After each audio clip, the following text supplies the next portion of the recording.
year, everybody. 2020. Woo! 2020. We made it. You know, just wanted to get to 2020. You did it. I did it. Yay. You know, when I was a kid, I thought we'd have flying cars by now. Back to the Future style. And yet, no, we're still close. We got that Tesla truck. We're still wearing denim shirts. Good point. Anyways, I hope you guys had a great New Year's Eve. I hope you didn't spend too much money. I hope you didn't cry. I hope it wasn't like the worst. Yeah. Anyways, if it was, it's fine. Yeah. New year, same you.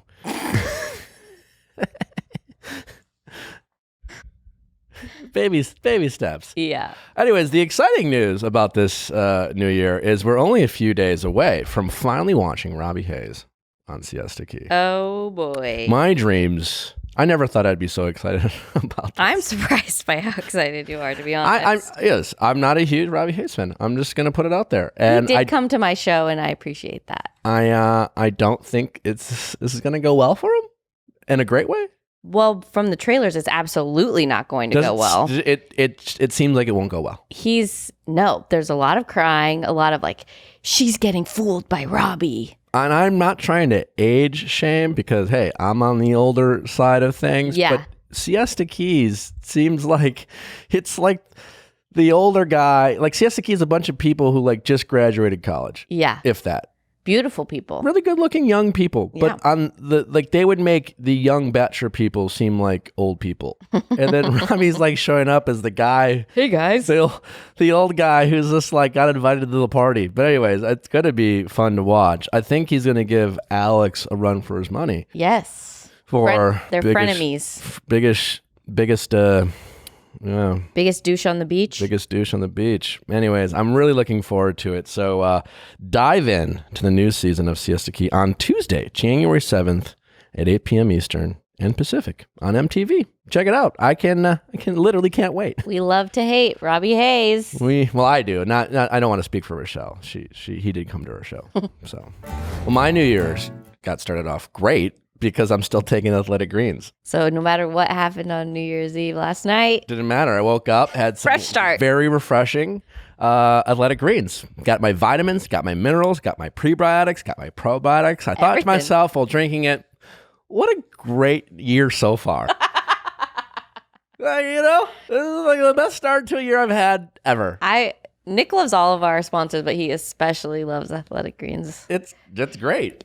So it's just powder that you mix in with water. It's super easy. They also have travel packs you can take with you, and it's made out of whole foods. It's made out of freeze-dried fruits and vegetables so that you're not losing that nutrients. I can't say how awesome it is. It really is. And great. I take it every single morning. Shavings make a pile, people. That's right. Whether you are taking steps towards a healthier lifestyle or you're an athlete pushing for better performance, Athletic Greens takes the guesswork out of everyday good health. Why not just try it? I mean, it is the new year. Jump over to athleticgreens.com/VIALL and claim your special offer today. 20 free travel packs valued at $79 with your first purchase. That's athleticgreens.com/VIALL. Well, Wells Adams really helps us kick in the new year. What a gem. What a gem. You majored in radio. I was surprised by that. Is that common knowledge? I don't even know if majoring in radio in general is common knowledge. You can do that, right? Yeah, broadcasting. Yeah, I guess. Yeah, I just never thought about it. Anyways, if you're looking for something to do, obviously, hopefully, thanks for tuning in. And I think Wells and I will just put New Year's into perspective. I don't know. Did we put it in perspective? I feel like we just had a fun, lighthearted conversation. Exactly. Yeah. Just nurse that hangover gently. Nurse it gently. Anyways, I quite liked it. Yeah. I hope you do too. As always, thanks for listening. Happy New Year, guys. We do very much appreciate you tuning in. It's been a hell of a 2019. We hope 2020 is even better. And obviously a great time to once again thank you guys for listening. Obviously, we had a fantastic 2019, the Viall Files family, and you guys were a big part of it. So we do appreciate it. As always, Happy New Year to you all. Love you. Keep those goals strong for a couple more days before you give up on them all. Anyways, enjoy this episode, and Happy New Year. Happy New Year as well as that. Whoa. You came in with a lot of energy. I was not ready for that. It's New Year's. I'm so excited for 2020. Actually, Are you being sincere or facetious right now?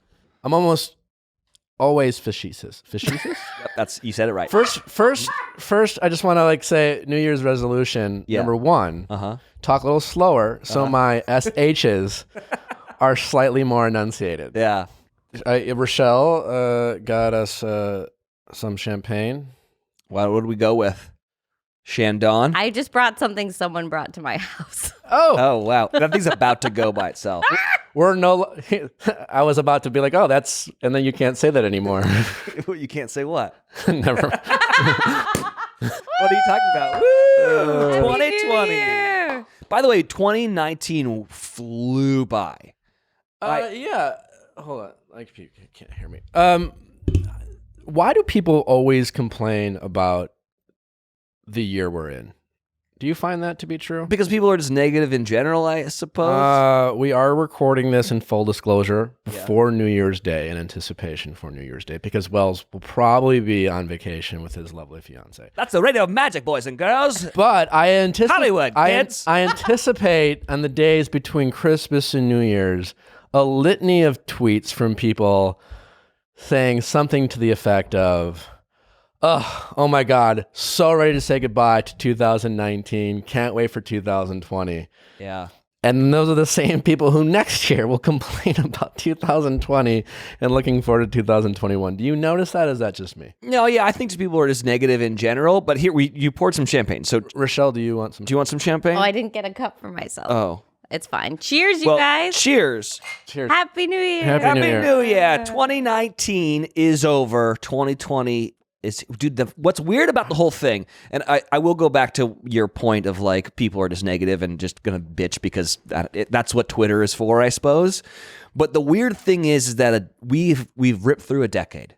That's crazy true. To me. The decade's over. We're relatively the same age. Yes. How do you feel about birthdays and New Year's now that you're getting older? Are you still at that point in your life where you appreciate time passing because you get older, you get excited, and now you're at a point in your life where it's I don't want to age at all. I just want to stop right now. I'm in the prime of my life. Yeah. I physically feel pretty good. I'm not as athletic as I was when I was 22, but I don't need to be that athletic. Yeah. But I know a lot more. So just stop.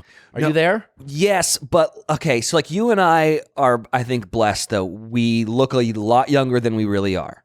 And I think for the most part, a lot of people would be surprised to know how old we really are if they had never seen us on TV. It happens every It's about episode. a 90-second discussion on many episodes where the person isn't aware. Yeah, exactly. I get carded. It's wild. Yeah, I know, right? But I know. Yeah. But here's a weird thing, and not to get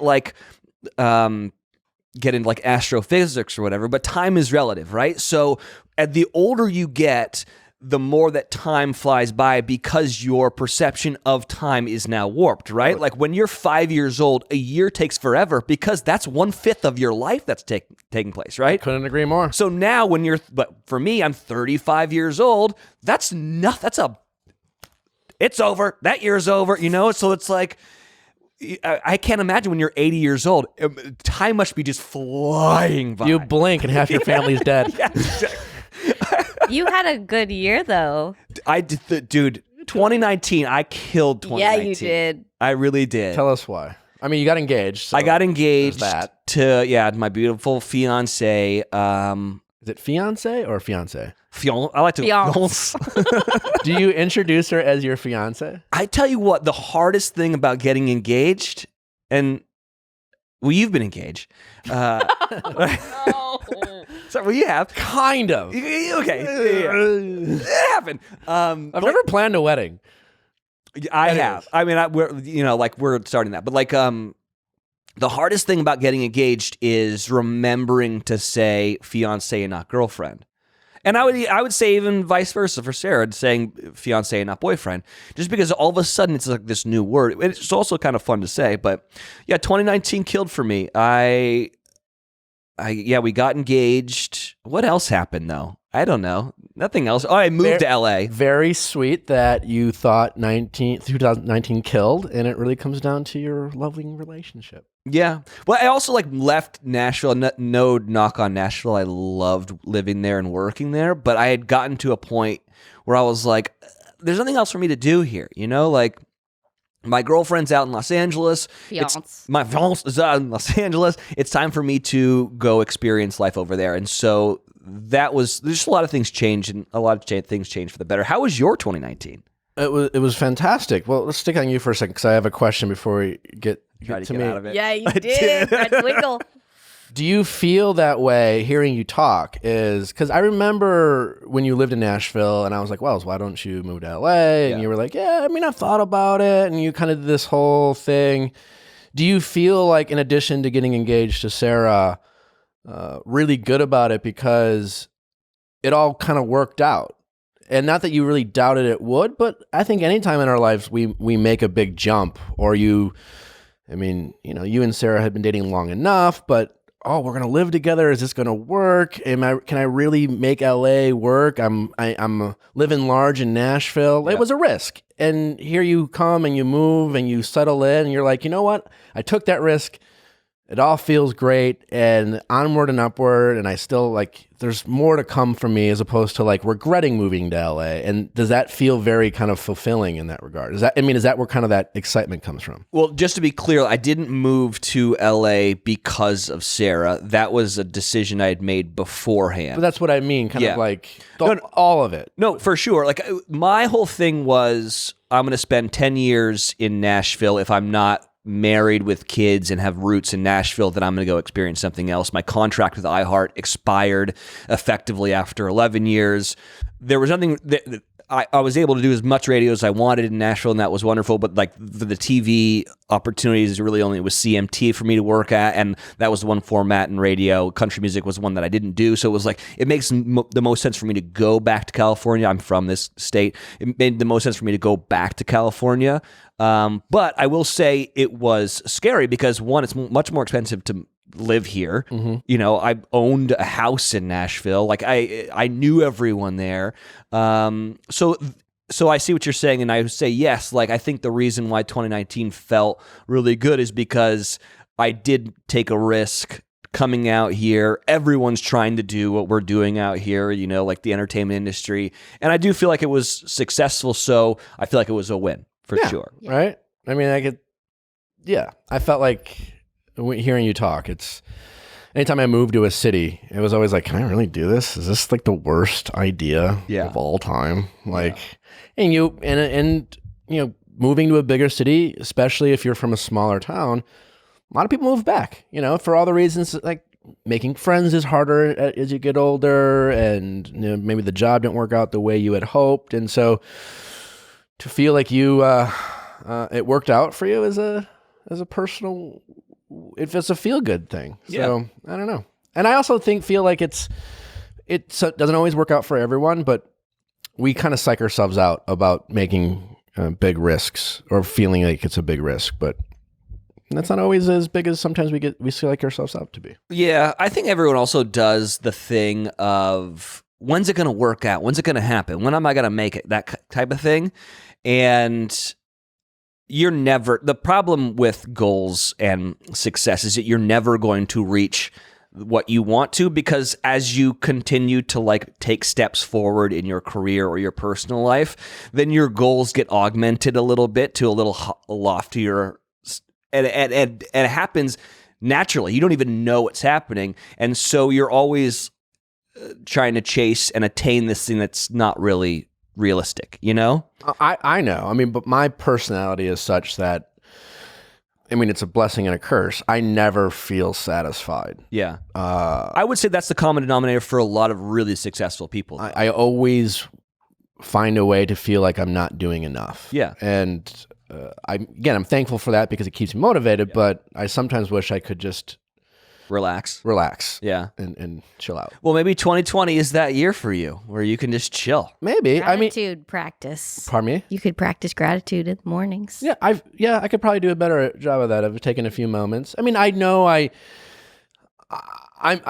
certainly am aware. I am I constantly am thankful and grateful. I was lecturing my parents over Thanksgiving about like, we're a really fucking lucky family. Yeah. You know, like, sometimes it's just easy to get in our own way and thoughts and feeling like it's not enough, or little things that we don't want, or wishing certain things were different. Every family has that. Every parent has that about their kids. Every kid has that about their parents. Every person has about their job. But when you sit back, our good friend Alon kind of reminded me of this. It's just like, we're all, our Americans are generally pretty lucky. And I know our family, health-wise, my parents are still in a loving relationship, but there's just so much that we have to be grateful for. We just need to be careful how much we complain. Yeah. And you also need to like know your audience too. Like you can't be complaining about your life in front of people who have things not going as well, Yeah. I think that's a hard thing to remember to do. And it's interesting because also perspective. Like my parents, for example, my parents are parents of 11 kids, right? They started having kids in the early 20s. They've literally sacrificed so much of their personal lives for their children. They truly have. To the point where now as they're older, they're kind of projecting a little bit of like missing out on some of the things that for them personally. My mom was a stay-at-home mom and busted her ass, taking care of us kids. 11 kids. Now she's working a little bit, but like I think she always personally felt like she could accomplish more, wanting more excitement. And again, sometimes I talk about my mom saying like, here I am in my life, very arguably selfish life. I've done a lot of interesting and crazy things, and I've met a lot of cool people. And I look at my parents and often very envious of the family that they've created and what they've had. And I don't have that yet. I hope to. And it's just like, it's very easy to have what you don't. It's very easy to want what you don't have. Yeah, it's like grass is greener type. 100%. And so. Yeah, and I also think that is our generation. The millennial generation is very much like, do what you want to do, attack your goals, and get married. I think Sarah and I are actually like the perfect example of this. I'm going to be 36 when I get married, like we're probably not going to start thinking about kids until I'm like in my 40s, which is crazy. You guys are waiting? You've discussed that? I would assume that, well, the conversation that you have with a lot of people is they're like, enjoy being married for a couple of years, But and you're like, yeah, okay, that makes total sense. Yeah. So you don't feel any pressure to? I don't. You don't. Okay. I'm similar to you, but like not to the extent. I'm the youngest of 5 kids, so I came from a really big family too. So like I have 9 nieces and nephews, and like so I want a family as well. But when you start doing the math, it's like, okay, I'm going to be 36 when we get married, and then we're going to have a couple of years, of like enjoying the honeymoon experience and, like working on our career. You start thinking about it, I'm going to be 40 by the time like all that stuff happens, which is totally fine. But that's where we are like as a generation, I think. Like millennials, that's what we're doing. Unless you're not on The Bachelor, you're getting married later in life. But they've skewed younger. We're like, if you're 19, you're getting engaged now. But if you're on The Bachelor, you're getting engaged early. You might not be getting married early. That's true. Sorry, but I also had a great 2019. I'm very professionally. I felt like I've accomplished a lot, and very grateful for what this show has become. And we just kind of started on the fly, and it's been a lot of fun. Yeah, I wanted to congratulate you. I saw recently that you were like number 8 on was it Washington Post, like best? It was the Associated Press. Oh, the AP. Which got syndicated kind of all over, and the Washington Post selected that one. So thank you, Wells. That's amazing. I've been doing this fucking job since I was 16 years old. Did you get jealous when you saw? I mean, a little annoyed. I mean, like, Jesus Christ, this guy just like fell into it last week. Means a lot that Wells is jealous. I understand. Of this This asshole comes in here. No, I've actually, I remember you were talking about, I think you asked me years ago, you're like, I don't know, well, should I do this or should I not do this? And I was like, dude, do it. Everyone should. If you have a platform, you should go and do it.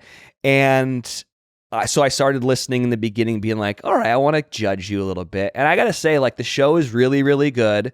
You have an amazing perspective and really good tone, and you have good guests. Like, it's a great show. You've done a really good job with it, so I'm proud of you, man. I appreciate that. And, Rochelle has done a great job helping produce the show, and it's a team effort. Cast Media also are great friends who help produce this show. It's been a lot of fun. And then Natural Habits has really taken off. So for me personally, it's really like I feel for the first time in my life, I'm doing things professionally that I have a passion for and that I am proud of. Like, I've been fortunate in my life, in a previous life, I had some great jobs, but they were jobs. Yeah. I was lucky to have them. I was making great money, but it was like, do I want to sling software for corporate America my whole life? And you always feel like you want something, and I don't know where this is going to go, but I'm doing something I'm really proud of, and that feels really good. Yeah. And at the beginning of the year, I think you had maybe some like pent up, or like there's that insecurity of like, I'm a Bachelor person, but I don't want to be like a Bachelor person. Like, I'm more than that. And I think you've let some of that go. Yeah, a little bit. And I think there's also just an anxiety that we all kind of feel. You might be a little bit different because you were in the entertainment business before you were on The Bachelor, and where I was selling software. And so I'm always forward thinking. So it's like this is great and I'm making great money now, but I need a plan, right? Yeah. Like, I need to figure out what I'm doing. Yeah, I've been working on my acting skills, but like, who the fuck knows about that, right? Like, really talented actors never get a break. Yeah. So for me, that's a passion project. That's not my retirement plan, so to speak. And so, yeah, just kind of figuring out what you're doing. And yeah, 2019 for me was very much, I'm now doing things that I hope to be able to do for a while now. And now I feel like I have a sustainable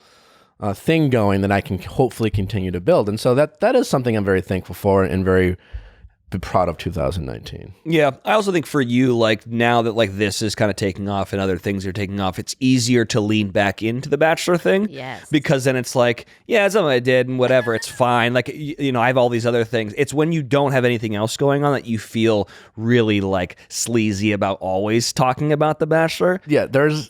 It's a constant juggling act of yeah, I lean into it all the time because I think it's great about it. I think it's hilarious. Like, yeah, it was a crazy, weird experience. It was funny for me. Like, and now I get to like continue to do it as a bartender on the show. But anyway, so I'm happy for you. This show's great, and I've been complaining to you about wanting to be on it for a while. So thank you for letting me come on and drink champagne with you today. You never complained about coming on. Such a bullshit. New Year's in general for people, do you think people, kind of how I began the show, like, it's great to have these moments of reflection and be thankful and setting goals, but there's always that big question of why the fuck do we wait to this point of every year to do that? Okay, I will tell you. So, like, you know how like the big thing is weight loss, right? Yeah. Like, Really? Why? It's always weight loss. It's always weight loss, and and then it's like, all right, we're gonna do it. Like, if you like, I remember working in radio a lot, and there would be a big uptick in gym advertisements around the end of the year because inevitably everyone's going to try to join a gym. The big uptick would be the gym advertisements like a month after the new year because there's a big uptick right beforehand, and then everyone stops going, and then then they eat over. Yes. Overeat, yeah. Overeat. Well, no. You don't do anything during the holidays. No. That's not what I'm saying. I'm saying everyone right on New Year's Day they start working out, and then like February 3rd comes along and no one's in those gyms anymore. Everyone's given up the thing, right? Yeah, they go in the gym, they bust their ass, they can't move on the 2nd. They haven't worked out in 6 months. That's the thing. They go balls to the walls. Like holidays destroy you in calorie count. Like. Yeah, because if you're not from like a warm weather climate, you go home like. I go home to Wisconsin and I live in a cave for 4 days and just eat. It's like 10 degrees outside. All my friends are at their family's house. There's literally nothing to fucking do. Yeah. You can maybe go see a movie. And what do you do in a movie? It's just like, well, I guess I'll get dots and milk duds. Yeah. Like, I don't really want them, but I'm here. You emerge from your cave like, oh my God, there's sun. And also, like, because it's cold and shitty. It's dark at 5. It gets dark, so you're sleeping way too much. But it's also cold, so you're wearing, like, really fluffy clothing, so people can't tell that you've really, like, let yourself go. I mean, like, I think it's just, it's a convergence of just terrible decisions that after, Christmas is over, you're like, oh my God, look at what I've done to myself. I really do. I need to work on this, So I think that is part of it. And then there's a reason for it. It's like new year, new me, whatever that stupid thing is, New year, new me. Nah, you're still like literally the same. Maybe worse. I don't know. You're much worse. You're probably poor, having wasted all your money on a New Year's Eve party. You definitely had less fun than last Friday. Can we talk about the racket that is the New Year's Eve party? It's right up there with weddings. I would say it's worse than weddings. Okay, so let's go through it. So I don't know. I'm sure you've done these like way back in the day where it's like all you can drink. Yes. So you pay like $500 or whatever it is, and you get dressed up. Unlimited food and drinks. And it's like DJ Blazer's going to be there. And you're like, I never fucking heard of that the guy. hottest club in town. Yeah. And then like they do this great sizzle. And you're like, that's a party I definitely want to be at. I definitely want to be at this party. There's hot chicks in this promo. You're like, I'm going to meet my wife. It's going to be great. I might make out with 5 hot chicks tonight. And then you get there and you're just in line for drinks all night. That's all you do. Because there's 3 bartenders. Mm-hmm. It is an open bar, but they have a finite number of alcohol. It taps out at about 11:30. To your point, you've waited in line all night long. Yep. You've gotten 4 drinks. Mm-hmm. Unless you showed up really early and you rip a bunch of shots. The unlimited food that's there is like a totally fine buffet. That's the equivalent of like a Ponderosa quality. Yep. Are there hot chicks? No. Because there's might be a hot chick, but yeah, all the hot chicks that show up right behind, you're like, ooh, hot chick. And then 5 seconds later, her boyfriend rolls up behind her and comes up and like, hey, baby. And you're just like... And you're like, why are you guys even here?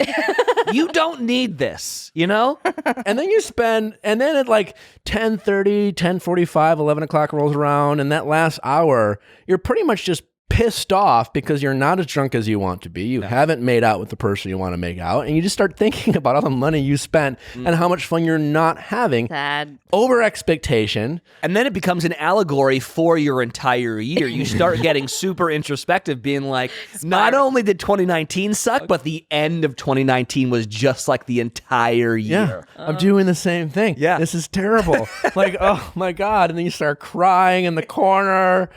And this is men. Yeah. Well, it's so true. I've been to those parties so many times, and it's just the worst. Let me ask you this: Have you done New York on New Year's? I haven't. You haven't? I really want to, but I hear kind of the same thing from. You mean Times Square? Like go see the ball? Yeah. That's insane. I have. I want to, and we talked about this before we started recording. I want to work because I'd rather just like be able to experience a New Year's atmosphere. Yeah. While have something to do with no expectations other than having to work and maybe make a little money. Yeah. Yeah. If you come out in the black after New Year's, that's a win. That is a huge win. Ritual.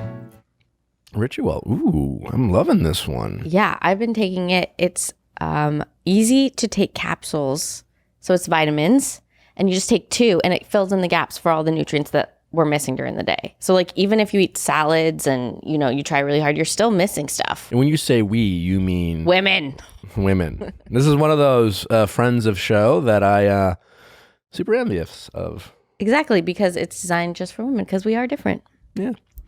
But so if you want to get your omega-3s in, you want to get your D3s, this is the best way to do it. They have these capsules that make you not get nauseous when you take it, which is why a lot of times I end up not taking other vitamins because they make me feel gross. Yeah. And they also have like a minty taste to them. Yeah. So it's like. Well, as you know, better health doesn't happen all in one night. Shavings make a pile. Yep. And right now, Ritual is offering my listeners 10% off during your first 3 months. So, all you women out there, fill in the gaps in your diet with Essential for Women, a small step that helps support a healthy foundation to your body. Visit ritual.com/VIAL to start your ritual today. And what better day to start than the first of the year. That's Seriously. 10% off during your first 3 months at ritual.com/VIALL. Best fiends. Listen, you're probably not feeling, there's a good chance you're not feeling awesome. There's a good chance. There's a good chance. There's a good chance you're not feeling awesome today. Exercise your brain, lie on the couch, play some Best Fiends. Our favorite mobile game, free download. I'm showing the camera right now. It's so cute. Yeah, your cute characters. You get your brain games. I mean, that's what I love it. It's also very entertaining, and you play it a lot, but I always feel productive every time I play. Right, because it's actually good for your brain. But the bugs are so cute, You're and like, you help. but it's cute. But the bugs, and you help them evolve, and that's what I like. I'm like, I need to see them grow. It's great. Everyone's loving it. My friends are all on the Best Fiends train, if you will. Nice. They are exercising the crap out of their brains, and we all need to make sure we're getting a little smarter. So, every week where your phone sometimes lets you know how often you've been on your phone. Yeah. I feel better now because I'm playing. I'm like, well, most of that's Best Fiends. Engage your brain with fun puzzles and collect tons of cute characters. Trust me, with over 100 million downloads, this 5-star rated mobile puzzle game is a must-play. Download Best Fiends free on the Apple App Store or Google Play. That's Best Friends without the R. Best Fiends. I'm trying to think, what's the best New Year's Kiss. Eve or kiss that you've ever had? A couple years back, Sarah and I went to this place in Mexico that actually I'm hoping I'm at right now. We haven't really ironed out all the details. Is that where you got engaged? No, we got engaged in Fiji. Oh. But there's this place in Mexico that is dope, and we, it's like one of those like all-inclusive resorts that you go to, and they always have like there's always like, we're having the band play it, on the beach tonight. Come on down, folks. It's like always like every single night. And for whatever reason, this one particular New Year's Eve, we got super wasted. And I remember making out, and we'd made friends at the bar, and we were like, take our picture as much as you can when this is happening. And that there's fireworks happening above us. It was like very... Wow. Like we were like the next morning, like, oh my God, look at these pictures. We were so wasted, but we looked so good and like so tan, That was my best. Do you have one? Not really. No. Okay. I'm sorry. I'm trying to think. Like, I've had some good ones, but I don't have that one that was really great. Yeah. The ones that come to mind, quite honestly, are always the ones where I didn't expect to. There was a New Year's Eve that I had that was like 2 months removed from my first engagement that didn't go well, that she had cheated on me, and then she basically immediately started dating her soon-to-be husband that's but like... Your fiance cheated on you? Yeah. I didn't realize that. We were... It was, again, like... before the show? Yes. I was 28. Okay. She ended up dating a club owner, and like Milwaukee's small, and I was part of the whole like social scene, so... It felt like club owner in Milwaukee. Yeah, Yikes. right. You can only imagine the nightmare he actually is a fine guy, but and so I had a lot of anxiety of like, do I even want to go out? My instinct was to hibernate and not deal with it, and like he owned a popular bar / club that a lot of my friends wanted to go to, and I was just like, I don't want to do this, and then I ended up going out. We ended up not going there, and I had a really great time. And one of those things, because I really, even like waking up New Year's Eve was like, I wasn't sure if I was going to go out, and I was really deciding, and I decided to like just man up and just stop being a baby about it and stop feeling sorry for myself, and and so I had the lowest of expectations, and I had like a totally fine night. It wasn't wild or crazy. I had a friend who like we kissed, and she's beautiful, and we just never really connected. But like, I had a nice like moment with her, and it was like fine. But I wasn't like over the past relationship, so I couldn't enjoy it. But it was just all around kind of totally fun night. Nice. And so I think about that, and then like that time of my life, and then I had a girlfriend the next year, and I was with like, that's when you're at the time of your life where your friends they're all in relationships, but no one's married yet, no one has kids, you're all kind of having fun, and we had a good group of friends, and so that was it was easy to have fun with your group of friends, and those were nice, but there were nothing really special. And then like we were in Milwaukee, so we knew enough of people where we didn't have to blow $500, and we weren't trying to go to Chicago to live it up. And because I had done that, where it's just like you're in Milwaukee, we're gonna go to Chicago for this New Year's Eve, and you drop. That's when you're the Milwaukeean who doesn't know anything about Chicago. You don't know anyone. You pay for the privilege to say you were in Chicago, and you drop like $300 for 3 drinks. And so the moral of this story, boys and girls, is to really lower your expectations. Seriously. I firmly believe that about birthdays and New Year's Eve. Yeah. Because especially birthdays are harder because it's a day that's about you. Yeah. It's such a narcissistic day. And it's such a day where you're just like, well, I don't care about my birthday. I don't want to get older. Like, I don't even want people to wish me a happy birthday. But like, it's like 1 o'clock in the afternoon. You're like, well, why doesn't anyone wish me a happy birthday? Why? Yeah. It's just like, it's so hard, even if you have perspective, to like not feel like you're supposed to get this extra validation. And then it's just very easy to feel disappointed on your birthday because everyone's telling you you're supposed to feel special. Yeah. So if you don't feel special, then and then New Year's Eve is like this day where everyone feels like it's supposed to be a special day, but everyone's trying to have the most special day ever. There's only so much special to go around. I know. And it's the Earth's birthday on New Year's Eve, right? And Earth's like, no one gives a shit about me. All you guys want to do is make out with each other. What do you mean it's the Earth's birthday? In a way, I guess. Isn't sure. it? What do you mean? Well, because it represents like a full year around the sun, which is what our birthdays are, I've never thought of it like that. That's an interesting perspective. I'm also drunk on Shandong right now. So. You did strangely drink that whole glass. Good for you, Will. I mean, I thought It's this is not New what Year's. I thought we were in the trust tree in the Do nest. you like champagne? No, but I like alcohol. So, wait, what about you? Do you have a best? Well, my New Year's? friend, so I have a friend who has cystic fibrosis, and he's like the coolest person I know. You're going to do this to us? No, but you're I'm telling starting you- off with you're going to have the best story. ever. No, it's not the best story ever. But the listeners know, like, Nick raised a lot of money for CF because my sister has it. But Rochelle raised a lot of money for cystic fibrosis. I just said, sure, we can use you do a lot. He does a lot. But anyway, it's so crazy, like, because he was born and they were like, you might not live very long, basically. Yeah. So he's like, no, I'm serious. I know. It's a crazy way to approach life. So totally. he like he has the coolest life. He does the most amazing things. And he throws this like New Year's party that's every year. It's insane. Like, you don't have to wait in line for drinks. There's just tons of alcohol in cool places. I fall in love every year. I've gotten to know. Where is this party? It's downtown. You're welcome to come. I've gotten to know the cystic fibrosis community a little bit through Rochelle, and into that regard, truly is, well, it's a lot of things and sad but it's wild and fascinating to the perspective they have on life, simply because they are told at such an early age that they should expect a shorter life, and their mentality is it's wild. And so we probably can learn a lot from those people.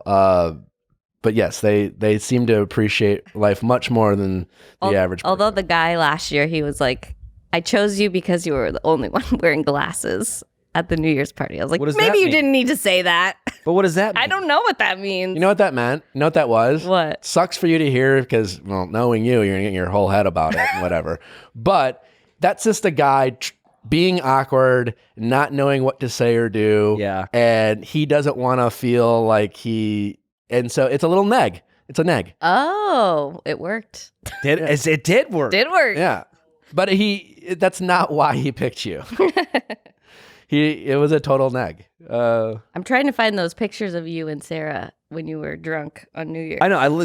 Just a giant TV of just pictures of Sarah, and there's so many of paparazzi photos where I just look wasted. By the way, no, that one I don't look. You look like Orlando Bloom. Oh, thank you. No, it's on my Instagram. We posted it on our Instagram. I remember my caption. My caption was "2 Americans who literally American't," which I felt like was a good one. That was good. Yeah. So what are your goals for 2020? Yeah. Okay. Do you believe in goal setting like that? I mean, I like the idea of a clean slate, and I do like the idea of like self-betterment. I've never been able to do a resolution though. Like I've never been able to finish it. Same with like Lent. I've never been able to get through Lent without. Really? Never. That's only 40 days. I know. I don't think I've gone a week. I've done that. Have you? Yeah. I gave up soda for a year twice. Soda? Soda. From Milwaukee. Soda. Okay, so I tell you, the one I wanted to do last year and I didn't do, but I still like this idea and I want to do it. I want to learn the piano. Ooh, that's bold. And that's tough at 35. Like, you know, like that's a 7-year-old can do. You really got to follow. You really got to be dedicated Yeah. and willing to be discouraged. But hear me out, guys. Okay. Oh, yeah. That'll be sexy. Exactly. But that's not the point. Oh. What I want is, have you ever been at a party and there's a piano? No. And there's two ways this party goes. You want to be No. Bill Murray from Groundhog's Day. That's what you want to be. I see it, and trust No. me too. But that's your. Yes. No, yes. That's what you want. Yes. Or Chevy Chase from Yeah, Caddyshack. From Caddyshack, Yes, yeah. that's what you. Yes, I know exactly what you want. And yes, it'd be totally cool. And yes, I've had these fantasies. Really? But You have? 100%. But like, have you ever been to a party where there's a piano? There's two ways this goes. There's a piano and someone can play it, and then it's the best party ever because everyone starts singing Billy Joel songs. You know, like it's the greatest. Yeah. Or Elton John songs. Or no one can play it, and then someone tries to do it, and you're like, oh God, I can't do this. And then it's like the worst thing that's ever happened. But it's got to be so accidental because you don't want to be the pretentious guy who knows he's good and he's like pretty good. Yeah. But he's not like Elton John good. Yeah, And he yeah. goes in there and he's expecting everyone to sing along and everyone's like, all right, man, like this is not a piano bar. Yeah. It's a fine line. But I do think it's a great goal. But I mean, you know, you say that though, but like if you were at that party, okay, I can see you in the corner being like, this guy, I can't stand. But I can also see you and you being like, play Tiny Dancer again, dude. I can see it Well, both if I'm ways. being totally honest, if you learned the piano and you became Bill Murray from Groundhog's Day, I would be such a jealous little bitch in the corner. This is fucking stupid. And then I would, part of me would be like, it's really cool. You know, I would be envious. I mean, but you know, if someone can, I'm very in awe of the talents that people have that I can't do. But here's the thing. So I can play the guitar, and I can play it pretty well. I'm not a great singer, but I can play enough songs where people can like sing for me or whatever. Yeah. But for whatever reason, that comes off so much douchier than the guy who sits down at the piano. And I don't know what it is. I'll tell you what it is. What? Because Wonderwall? more guys decided to learn the piano Yeah. as a tool to get laid than tried to learn the guitar rather. Yeah. Then the piano. That's it. And so it's Also, become you like- have to bring your guitar piano. You can be like, oh, look, it Oh, just happened to be what? here. yeah, right. Where does Baby Grant come from? Exactly. It's the same thing. The guitar's been a little bit, you know, no pun intended, overplayed. Yeah. Yeah, it's a little more subtle, but literally the same thing. Wells, what a big goal. Not only do you want to learn the piano, you want to learn every song by heart so that you could be a jukebox. Yes. No, just like Yeah, right. The better- just give me a book. What do you want? I'm taking requests. just like the better part of Billy Joel and Elton John's catalog. Okay. You know? Listen, I get the dream. I've had the dream. Yeah. It's my favorite scene in Groundhog's Day. Dude, so we went to a party. It was Modern Family's like holiday party, and they had paid for like one of the top Broadway musical singer, piano player, composers to be at the party. Like in the morning show. Are you watching the morning show? No, I'm not. That's one of the scenes. Yeah. Yeah. That was we- a great episode. But we go to this party, and so you forget that like Sarah was a Broadway kid growing up, right? Right. And Jesse Tyler Ferguson Yes. is a Broadway I saw guy. him in Spelling Bee. Yeah. Sarah has as good as a voice as any. Totally.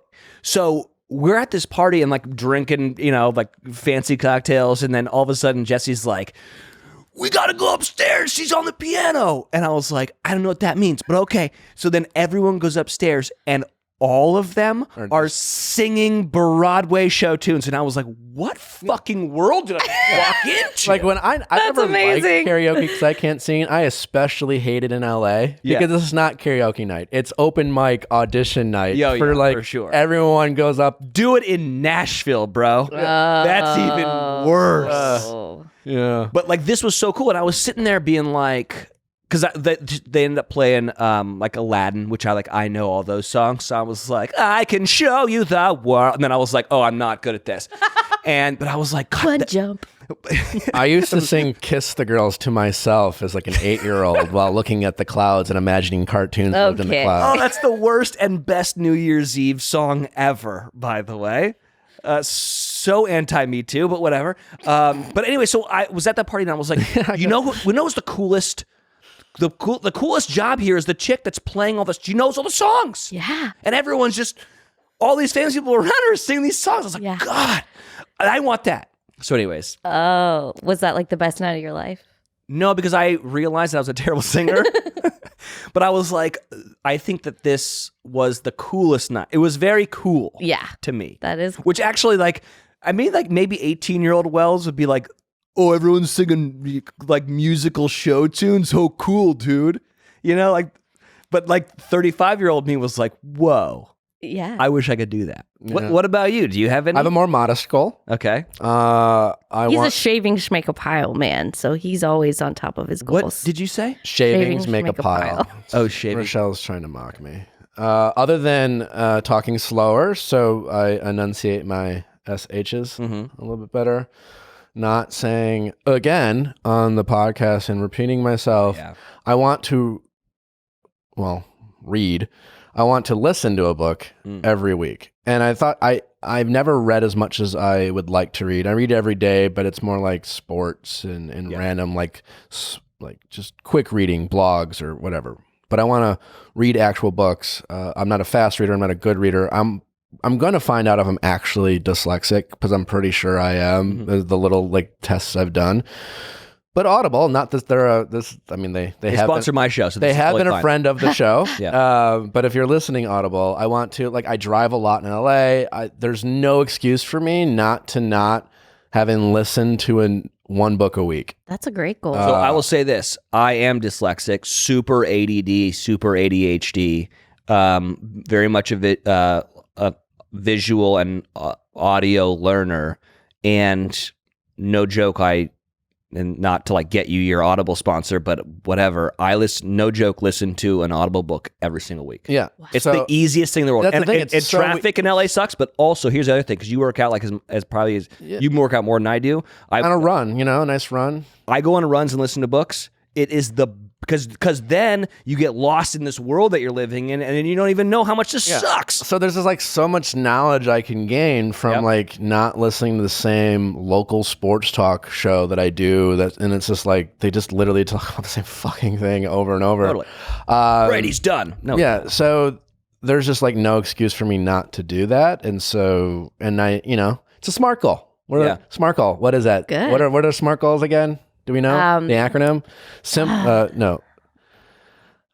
A is obtainable. M is measurable. Let me look it up. What is a SMART I can't goal? think of it. It makes a lot of sense. Look up SMART goals. Yeah. Do you know? Have you heard of SMART goals? The acronym? No idea what you're It's talking really good, actually. It's something they use in business a lot. Yeah. In terms of Tony Robbins talks about. It's a very Tony Robbins Yeah. kind of thing. But it makes actually sense. set goals you can accomplish. Yeah, measurable, achievable. So me being the next Billy Joel isn't. I don't know. Might not be a SMART goal. Maybe just learned a song. Yeah. What is a SMART goal? I got it. Let's ask the internet. SMART goals. SMART goal is a specific. S for specific. Mm-hmm. So be specific with your goal. Be Billy Joel. Specifically, Sure. be Want to read a book every week. Elton Specific. What else, Rochelle? Where'd it go? Measurable. Measurable. So can you hold yourself accountable? How do you know that you are achieving this goal? Can you go back, how you were going to measure your success? Assignable. What do they mean by assignable? I think it's on Tuesdays, I need to listen to my Audible count. Oh, yeah. Something you can cross off. Relevant.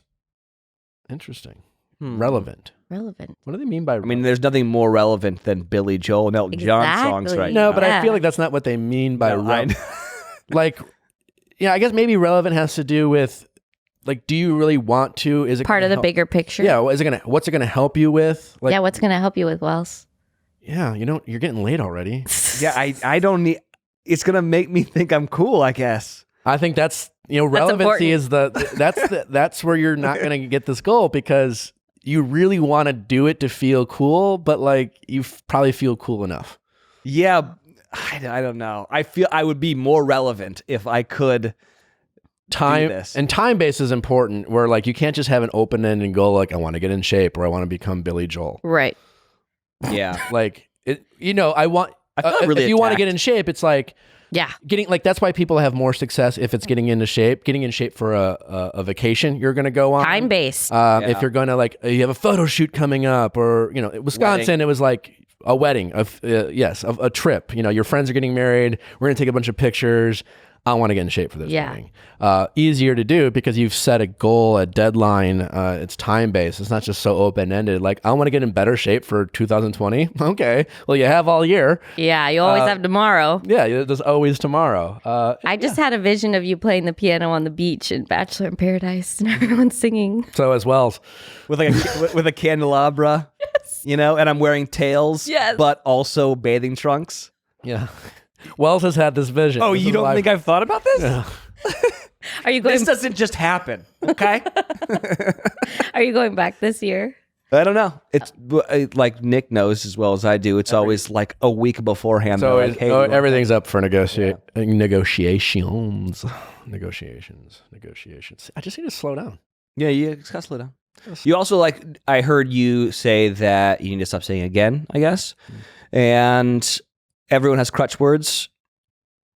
You just gotta embrace it. Or To a be certain like, extent. or just be like me and edit your own show and then cut Well, out we've- everything that you don't like we've about done it. That's why it's not number 8. Probably everything controversial is gone. I'm like, yes, leave it in. We've done that a little bit, but it is true. I listened to some TED Talk.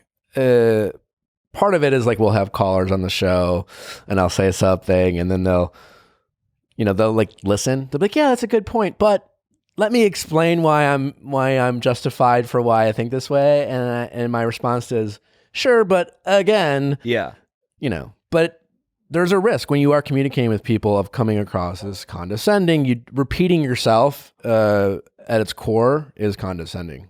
I can understand that. But you're also just trying to drive your point home. Sure. So It's a small goal. It's just a little nuance. It's it's attainable. Self-improvement is something I'm always big on. So, that's my goals. I wanted to ask you, I feel like you draw in a lot of good people in your life and good things happen to you and you have a very positive energy about you.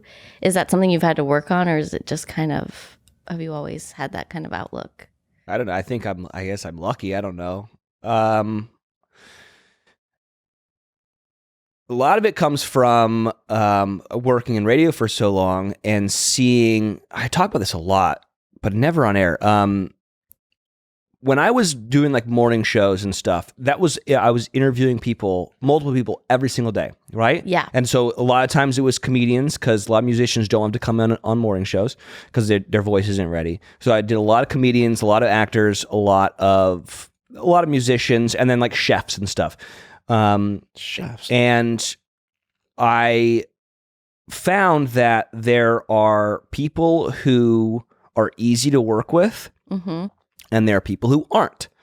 And people who are super easy and fun to be around and easy to work with, I would always invite them back on my show because inevitably next year comes around and you're booking out talent and everything. And I'd be like, that guy was a fucking asshole. No, I don't care. But he's playing the Ryman tomorrow night. I don't care. Put him on someone else's show. I don't want him on my show. Oh. He was annoying to me. And then someone who was playing a small Mercy Lounge, a smaller venue, I'd be like, yeah, book him. He was awesome. He was so much fun. He did that fun video with us. He was easy to be around. Let's book him. And so after that, now that I've gone from a production role of trying to book out things and creating a show, And then being on the other side of it, I try to remember to always be the guy who wanted to be invited back. And I think that naturally I'm just like that anyways, but I do make a concerted effort of like being like super agreeable and easy to be around. And it goes like, this is also just not just an entertainment thing. This is such a workplace thing. 100%. Like no one ever gets fired because they are like the least liked person in the office. That person gets raises and moves up if they're liked and enjoyed around the office. And to that point, if they fuck up, if you make a mistake, people are way more willing to like saying, you know what, let's find a way to help you out. Yeah, and then the people who are just the pain in the ass in the office are the people who get fired. Mm-hmm. And so when you like look at it in that respect of just like being like easy, fun to be around, if you just like kind of put that out in the universe, then it like just comes back at you, I suppose. I don't know.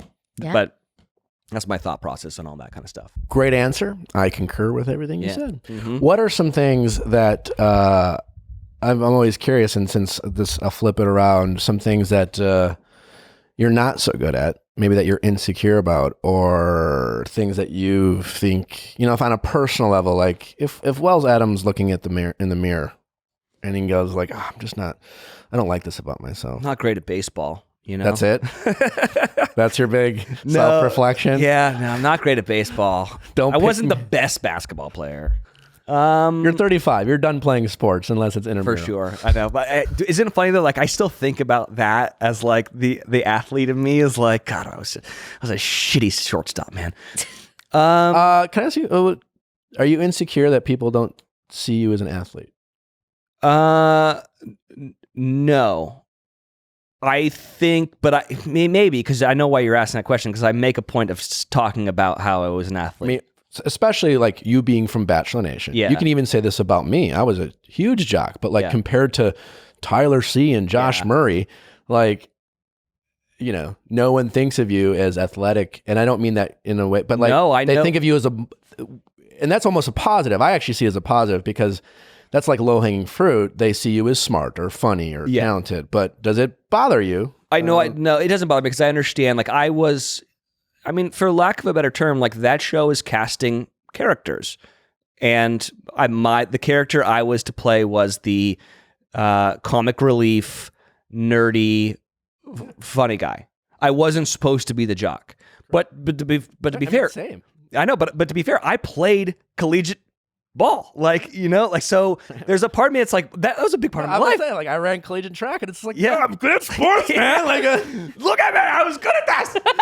But no, like I'm totally fine with it, but like, if Tyler C wants to like run a race, I'll go. Oh, let's do it. But what are let's do the that Wells Adams isn't good at from a day-to-day at this point in your life thing that you would like to get better at? I need to be better about deadlines. I need to be better about answering emails. It's like stuff that I think everyone has a problem with. It's like the day-to-day minutia of life. It's like getting through it. But I need to be more like accountable for that kind of stuff. And sounds like you need a personal assistant. Yeah, I'm like, just hire someone. I need some more money. I would love. No, I also I wish I had more money. How much? Like I thought about. I could. My personality for that. I'm bad at all those little things. Paperwork. Yeah. God, I can't do it. But I'm cheap enough that I don't know how much money do I need to make to justify paying someone to be my personal assistant, because I am like a grinder and a worker, and I grew up like not being able to like we didn't afford that stuff. And like it's hard for me, and I'm not the tidiest of person, but it's hard for me to hire someone to come in and clean my place. Me too. I've started doing that, but I think to myself, fucking clean your own place, Nick. You're an adult. Like you only live by yourself. You can't carve out 20 minutes to pick up. Exactly. And that's good upbringing right there. Yeah. But I tell you what, when I drop for the house cleaner, boy, I feel much better, and she does a much better job, and it's like I have a hard time with that. And so I will say this: so Sarah doesn't have a personal assistant. She doesn't? No. And so and that's someone who is You would expect her to, exponentially yes. more. You would expect her to. Yes, you would expect that. So I don't think that we need personal assistants. You definitely don't need one. Yeah. But there's that balance of like, if I could afford it, but I do know that I would be more productive and I would be better at managing. I could justify that would make me more successful because where I'm kind of similar, I'm not organized. Organization is not a strength. If I get organized, it's because I have invested a lot of my energy to make sure I'm organized. You know, it's hard for me.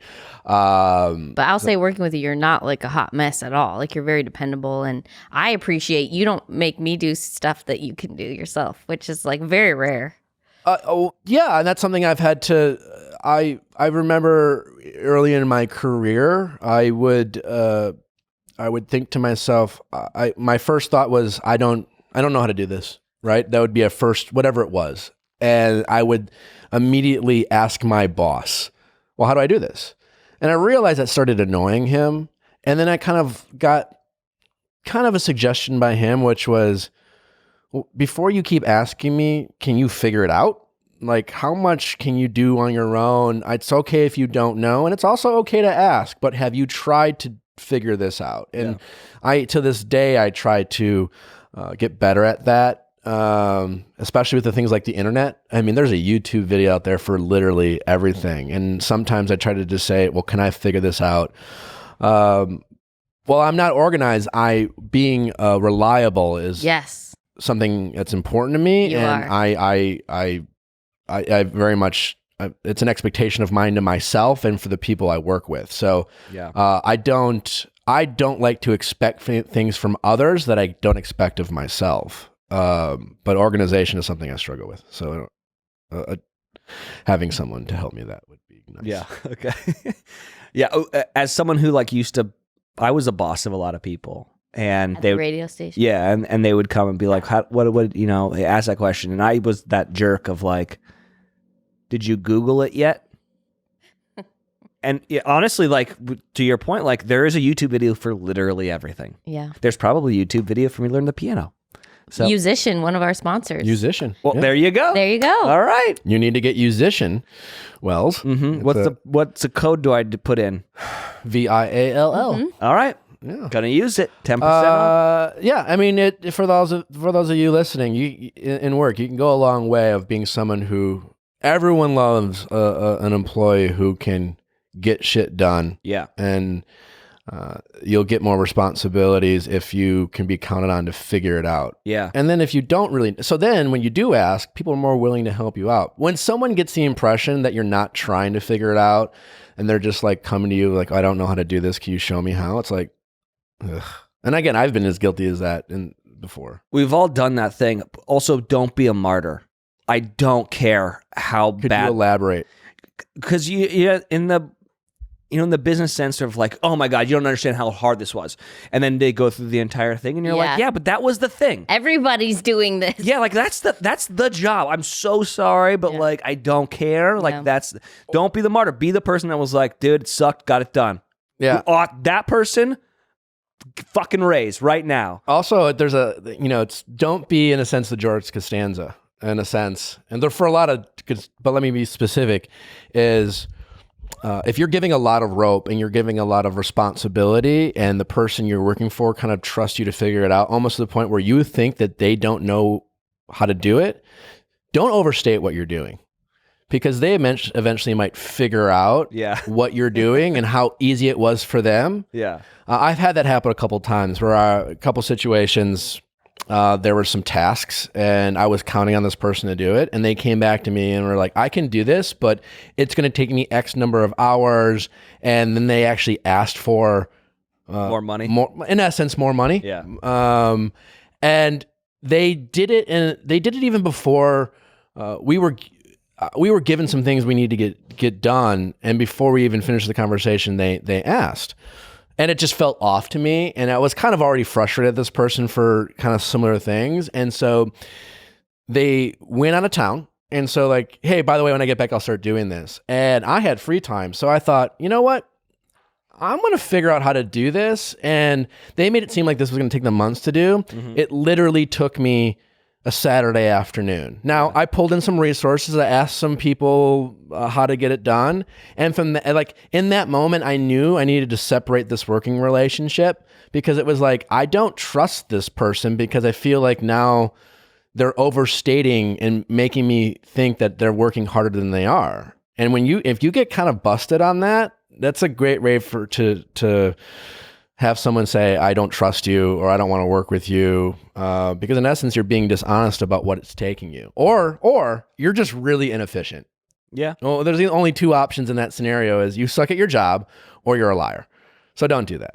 Yeah, which are all the same thing, by the way. Being inefficient, being sucky at your job are the two of the same things. Yeah. Lying is worse. Yes, that's true. Will you guys wear the New Year's stuff I bought for the game?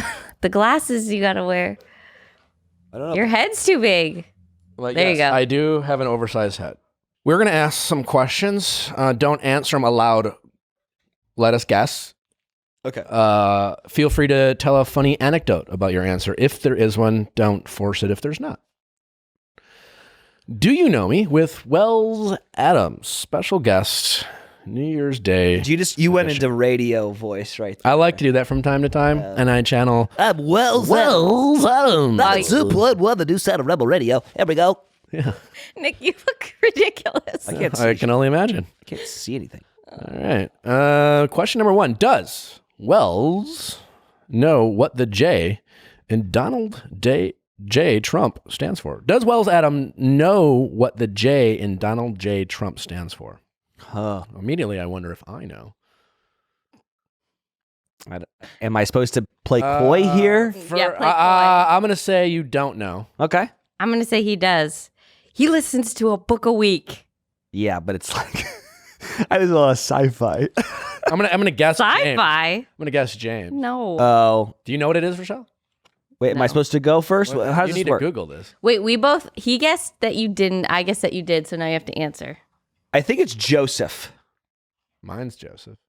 It's John. It's John. Is that what you guessed? So Joseph. he doesn't know. Oh. Right. Sorry. 1-0.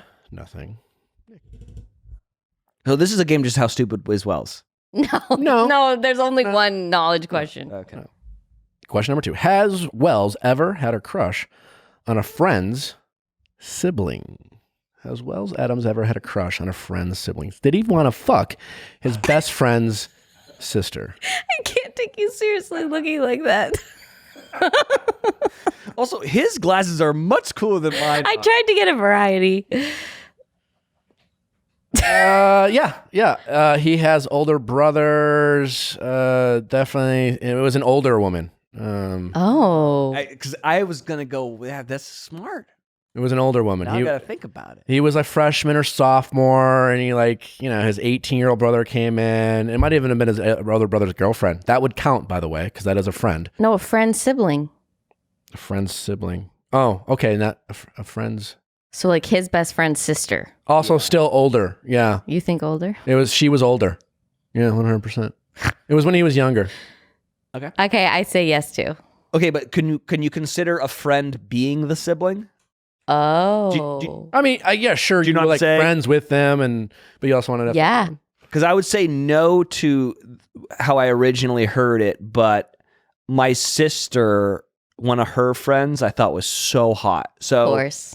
so if my friend is my sister, her friend, does Yeah. that make sense? Yeah. Okay, yeah, I think that applies This is- to I this think it question. applies. Okay, so then yes. Did anything happen She was with it? older. Was she older? Yeah, she was much older. Yeah, yeah. Once you said that, I was because initially I was like, no, none of like my. When good you friends. are a freshman, a sophomore in Yeah. high school, like any girl who's like 3 or 4 years older, Yeah. you're just obsessed with. for sure. I know I was. My sister was a senior when I was a sophomore, and like all her friends, I thought were just so hot. I know. Question number 3. Has Wells Adams gotten food poisoning in the past year? Yes. I mean, with the amount of time he spends in Mexico, hell yes. That was my logic. No, I have not. Oh, good for you. He's built up that Mexican immunity. I guess so. Bartending down there. I mean, like I feel like food poisoning is throwing up. Yes. Yeah. Now, yes, I have explosive diarrhea every day At Playa Escondido. Oh, I thought you meant just in general. That's not food poisoning. That's not good though. That's just way too many tacos. By the way. Also, I don't think I would admit to explosive diarrhea on a show. So good for you for. I don't care. Also what? So in Mexico, I don't know if you remember this from Paradise, but they don't want you to flush the toilet paper there. Oh, that's not good. So Maybe that kind of rings a bell. I don't know. So there is a trash can for you to put your toilet paper. Oh. And I don't remember following that rule. No, I know that much. I'm sorry. Your pipes are just effed. You know what? Because my pipes are effed. Oh no. That means your pipes are effed. So I never did it, but like I remember being like, "Wow, this is a thing." Sorry, continue on. No, we love anecdotes. Yeah, there you go. To our answers. Does Wells Adam own any Patagonia clothing? You're such a Patagonia guy. Yes. I'm gonna say no just for the funsies of it. He's an LA guy. He certainly owned it. At some point, I don't think it's in the arsenal right now. No. So you don't have a good winter jacket? Is this current day? Because I kind of answered it. Does own? Yeah, I guess 10. So I won. currently. I got that point. So none you know now? I don't think I own any Patagonia stuff. Now I know what to get you for Christmas. Yeah. Too much money. Those are so expensive. I know. Has Wells Adams bought condoms from a convenience store? Yeah. Where else do you buy condoms? Actually, internet? last time I had dinner with Wells, I went to a convenience store after and bought condoms. That is true. I didn't buy them. You didn't. You bought them. That's why you get in relationships, is to not wear condoms. Yes, that's very true. The number one reason. It's like, fine, sure, Yeah. we'll date. God. Has Wells ever set someone up? Wait, hold on. Did we answer the last one? I haven't. You did. Oh, yeah. Okay. Yes, I have. Yeah. Okay. Have I ever set anyone Oh, up? you ever have? Of course you have. Yes, of course. Yes. Yeah. Sorry. Yeah, you answered yes to that. We didn't, but yeah. You would have. Right? Yeah. Some people may be too embarrassed. I don't know. He just talked about explosive diarrhea.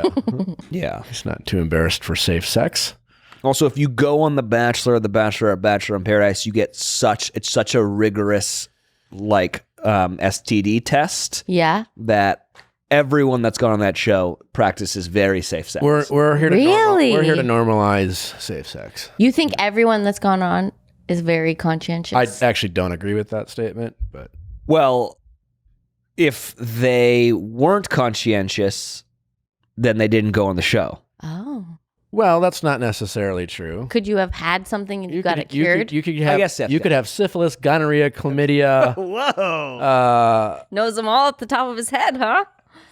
So Nick is that guy that did this, apparently. No, but I won't name names, but there have been guys Yeah. in Bachelor Nation where I've seen them out and I've hung out with them for enough of days in a row and seen them take girls home where I even was like, A, as a friend, you need to chill. Yeah. B, are you wearing condoms when you're doing this? Yeah. And to their answer was like, nah, not really. Wow. And I was like, ugh.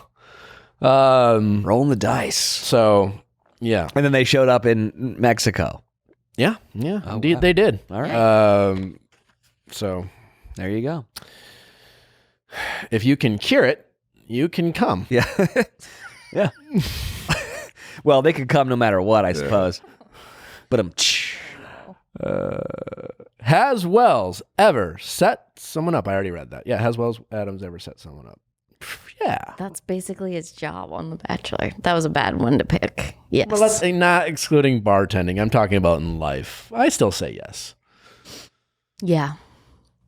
I don't know if it was successful, but I Yeah. think you attempted to say, I have a friend and you have a friend. surely I have. I don't know. Oh, but you're not like a setter-upper type. No, I don't know. Oh. I guess, no, I am. I want people to be happy.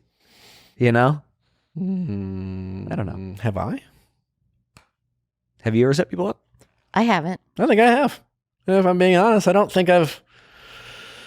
Yeah, I don't think I have. Very selfish of you. Yeah, you're taking everyone for yourself. Yeah, probably. Yeah. All right. I feel like my friends always were like fine at this point in my life. I do have women who ask me, do I have any guy friends? And the good ones are all taken, and some other guys I know, I'd be like, you don't want to be set up with them. Yeah. I had done a bunch of Bumble ads, so Oh, there you go. there you go. Yeah. Was Wells 15 years old? This is weird. Was Adams 15 years or older when they He's lost? stroking out on us, guys. Okay, all right. Start again. Was Wells older than? I have some options. Let me think about this. Okay. Was Wells 17 Okay. or older when he lost his virginity? 17? Why'd you make it so old? Was Wells 15? Okay. Was Wells older or younger than 15 when he lost his Jesus. virginity? Wait, you mean 17. 17 or older is what you were asked. That makes sense. So either he had it before he was 17 or after. Yes. I Was think younger he than was- 17, which I think is I think he was younger. Yeah, because he grew up in LA. Things happen fast here. I didn't grow up in LA. I grew up in Monterey. Ugh. 5 hours north. I will say he was exactly 17. Oh, yeah? Okay. Is that where that show is? Yeah, Big Little Liar. Is that I'm gonna accurate? I mean, there's not murder, is there? But yeah. I'm going to it's pretty- say he was either 17 or older. I'm saying younger. Yeah, I think I was 16. Yes. I think so, yeah. What about you? I was 17. Yeah, what about you? Like 21. She had to sign a contract. Yeah. I didn't think I was going to kiss anyone until I was married. Wow, really? It took me a while. So Is that it? That's the game? that's a game. We ended with losing my virginity. Woo! I guess you're kind of as basic as we are. Yeah. Kind of. Yeah. I'm pretty basic. I just dress cool. With like leather and stuff to make me seem edgy, but I'm not. I mean, you have a look. Yeah, for sure. And I like the way you dress. Oh, thanks, Nick. I like Wells, any final thoughts to kick off 2020 for those listening? Man, it's not even like a new year, new me. It's a new decade, new me. So Love that. It's a new decade, people. New decade, who dis? I know. 2020. Fuck. I saw like a meme the other day and it was like 2000 was 20 years ago, but also 1990 was 20 years ago. How is that possible? Like, right? Like, don't you feel that way that like, Yeah. yeah, The 90s will always be 20 years ago. yeah, it was like 20 years ago. Yeah. Which is just crazy to me. Like, we're almost that point where like music is going to get cyclical, like where you're going to be like, this is a 90s ripoff, Right. you know? Yeah. And I mean, movies have gotten cyclical. for sure. Like Friends. Friends is. Yeah. Think about Friends or Seinfeld. Yeah, no, and that's someone's gonna make a multicam show like Friends or Seinfeld that like everyone's gonna fall in love with. So, anyways, I don't know where I'm going with this other than I'm excited to see like what in this next decade, like what comes back that like I totally remember because everything's an iteration of self, right? Like so, like Friends or Seinfeld was an iteration of Cheers, right? Or Three's Company. So like, but I don't really remember that. I wasn't old enough to like appreciate it. So that's going to happen again. And I'm just excited for that. I don't really know what I'm going with. I drank a lot of this Chandon. It was delicious. You really did. Well, hey, everyone. Thank you as always for listening. Thanks for following along to this show throughout 2019. And we hope to bring you bigger and better things in 2020. We do appreciate you listening. Happy New Year to everyone listening. I hope you have a great day. Drink a lot of water. If you are hungover, then give us 5 stars. Yeah. And may you have a very wonderful kickoff to your new year. Yeah. Wells, thanks for coming. Thanks for having me, man. It has been lovely. It's good to see you, bud. We will see you on Monday. Bye-bye. Bye.